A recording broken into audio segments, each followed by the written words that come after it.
পরিবারে ছোট মেয়েদের মায়া বেশি, তাই তো তাদের লাইফে কষ্টটা অনেক বেশি।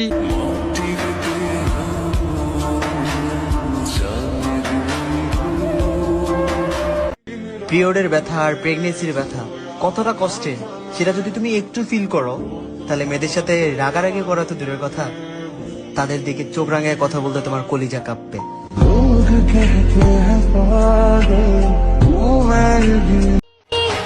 মেয়েদের জীবন কতই আজব, তাই না? মাছ ভাজার আগে যেরকম হলুদ লাগায়, তেমনি মেয়েদের বিয়ে দেওয়ার আগেও হলুদ লাগায়, কারণ শ্বশুর বাড়ির লোক সুন্দরভাবেই ভাজে।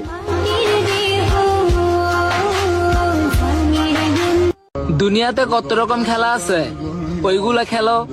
কেন মেয়েদের মন নিয়ে খেলো? একটা মেয়ে তোমার কাছে তার ছোট ছোট স্বপ্ন পূরণ করার জন্য আসে, আর তুমি মেয়েটার সাথে টাইম পাস করো। একটা বার ভাবো তো, তোমার বোনের সাথে এরকম কেউ করলে তোমার কাছে কেমন লাগতো? كده ما سهل سيد